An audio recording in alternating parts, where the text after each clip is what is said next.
Welcome back, beautiful people. If this is your first time here, you're in for a ride.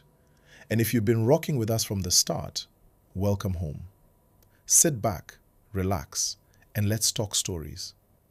The kind that blur the line between power, pride, and punishment. Now, don't worry.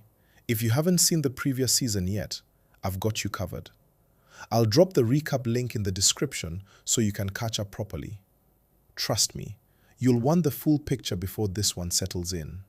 In the last season of Aníkúlápó, The Rise of the Spectre, we were introduced to a warlord whose name alone carried fear. A man drunk not just on palm wine, but on power. The kind of man who believed the world existed for his taking, and that consequences were for other people. This warlord had everything: strength, influence, and reputation. But as we've learned time and time again, when power goes unchecked, it starts to rot from the inside. And in his case, that rot came with greed. He wasn't satisfied with winning battles or commanding respect. No, he wanted more. He wanted power, by force, by intimidation, by intimidation. He went the extra mile to grab what was never meant for him, convinced that his status would shield him from fate itself. Spoiler alert, it didn't. His end came swiftly, violently, and without mercy.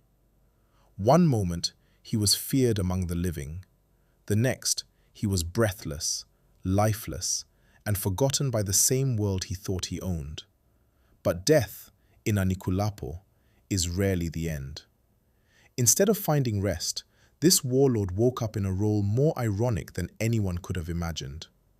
Stripped of his power, his pride, and his title, he became something else entirely: a regular escort, guiding sorrow-filled ghosts to the afterlife. Yes, the same man who once terrorized villages now spends eternity leading lost souls who couldn't let go of their pain. From feared warlord to spiritual errand boy. Talk about character development. Or better yet, talk about Basharu's escort services. No glory, no special treatment. Just a 3-for-1 package deal: regret, punishment, and eternal duty. And before you ask, no refunds. Each soul he guides is a reminder of who he used to be and what his choices cost him. Every step he takes through the shadows is payment for the lives he shattered while he was alive. In this world, justice doesn't always come in chains or prisons. Sometimes, it comes in purpose. And then there was Omaumi. Ah, yes. The woman whose love life alone deserves its own season, its own warning label, and maybe a village meeting. We followed Omaumi right into one of the messiest love triangles the kingdom had ever seen. Let's rewind small, because if you blink, you'll miss how complicated this really is. Wasn't Omaumi betrothed to Awala Basharu's son? Yes, she was. A formal betrothal, families involved, expectations set, drums already warming up in the background, everything pointing toward a future sealed by tradition. But Omaumi had other plans. Out of nowhere, she married Kuranga, the crown prince of Ide Kingdom, the heir, the golden son, the kind of man whose shadow alone commanded respect. And just like that, the entire board flipped. Alliances shifted, hearts broke, enemies quietly took notes. For a moment, it looked like a fairy tale. Love conquers all, right? Wrong. Because Kuranga didn't just fall, he died. Just when you think the story has hit rock bottom, it pulls out a shovel and keeps digging. Death should have been the end of it, but in Aníkúlápó, death is rarely polite enough to stay final. Now here's where things get truly unhinged. Kuranga is back, yet somehow he's not free. Instead of peace, instead of answers, he finds himself kidnapped by the king's own men of Ide Kingdom. Let that sink in. The same kingdom he was born to rule is now the one holding him captive. If that's not betrayal wearing royal beads, I don't know what is. So where does that leave Omaumi? Caught between promises made, vows broken, love chosen, love lost, and a husband who died, returned, and got abducted by his own people. Oh, love really served. Not breakfast, not dinner, just premium stress. And if you think this is just about romance, think again. Let me stress you properly. This is a story filled with secrets. The kind of secrets that don't whisper, they sit heavy on the chest. Secrets older than loyalty, deeper than tradition, and bigger than a Waller's bodyguard.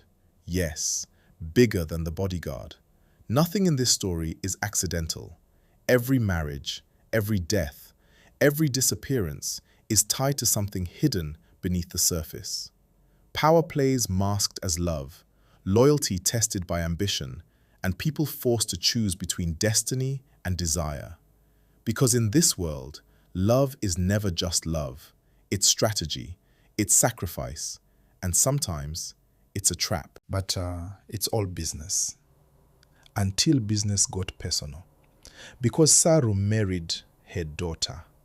Ouch. And they had a son. Well, we'll call him Saru. Ouch. But where is Saru the Aníkúlápó? That's a good question. So please get in line, because the new season begins with answers. Not the ones you want, no, but the ones you start asking along the way. Subplots inside subplots, stories colliding so beautifully. Old faces, new faces, all meeting again in the brand new season of Aníkúlápó, The Ghoul Awakens. Now you're caught on. Let's get serious. What was the philosopher once said? Let's get the recap started. This story opens with Basharu escorting those restless ghosts inherited from Saru to the afterlife for judgment. And soon after they teleport to hell, they were welcomed with merciless whiplashes from the Punisher. And Basharu, being Basharu, is now reflecting on Isuzu. Baba is networking. He learns about a secret escape tunnel from hell back to the land of the living, but it comes with terms and conditions. And of course, Basharu does what we all do with terms and conditions. He ignores it and dives straight to this guy. He passed several layers of extra hot flames, Yotabi, and somehow made it back to Earth. You think it's a success, except not really. Because he didn't come back as a normal human being. Oh no, he has become something worse. A ghoul, a demon of sorts, skin looking like Bond, planting with his eyes permanently on fire, emoji mode.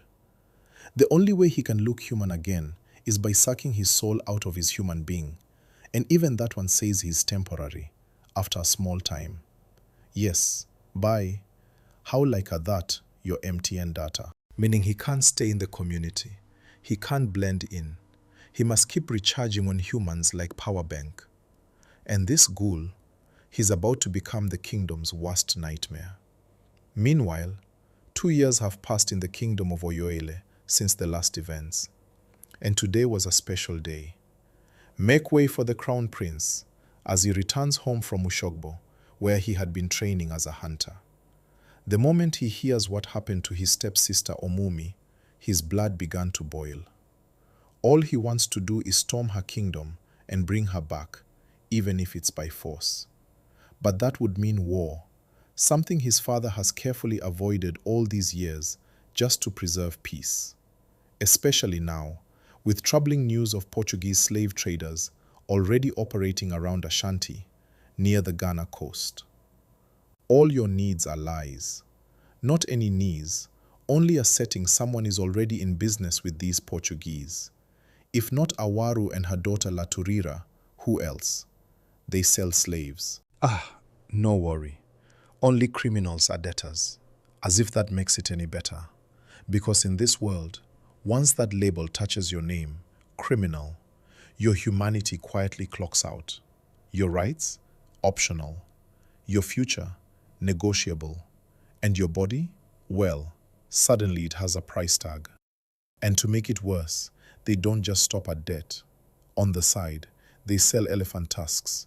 Yes, on the side.